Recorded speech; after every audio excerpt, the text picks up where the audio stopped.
د بلخ ولایت د دهدادي ولسوالۍ مسؤلینو په یاده ولسوالۍ کې د ګڼو پراختیایي پروګرامونو له ترسره کېدو څخه خبر ورکړ.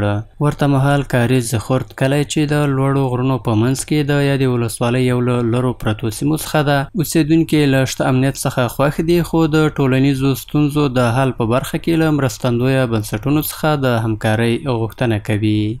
تاثیر خشکسالیات قشلاق ما بسیار د آب نوشیدنی ضرورت داریم، در حساب سرک ضرورت داریم، در خانه ما کلش چپا شده، بسته گفتیم ویرانه شده دیگه، خودتون دیدین دیگه. این همی شلتر بیاره در ما دفترهای چیز کمک شود، در قریه ما مردم ما فقیر است، خوشسالی زده است. آب نوشیدنی نداریم، برای در قبلی برای در دولت پیش برای کسی برای ما رسیدگی نتونست، هیچ کسی کمک نکرده برای ما.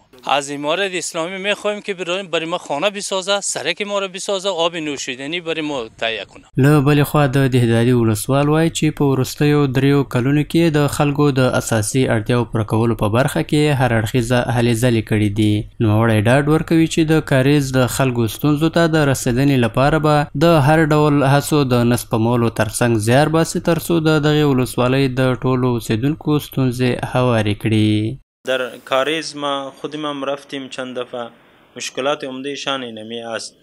ما چیزی که توان ما بود، وسع ما بود، با اونا همکاری کردیم، حتی کمکا که می آمدن در بعضی قریه ها کم می دادیم، در اونا کلشان می گرفتیم، چیزی که وسع ما بود همکاری کردیم. اما در برای شلتر که گفته میشه او صرف برای مهاجرین است. اونجا کسی مهاجرینی که از بیرون کشور آمده باشه کسی نیست فعلا، و فعلا هم از طرف ریاست مهاجرین بعضی شلترها ساخته میشه، صرف مخصوصا برای مهاجرین است.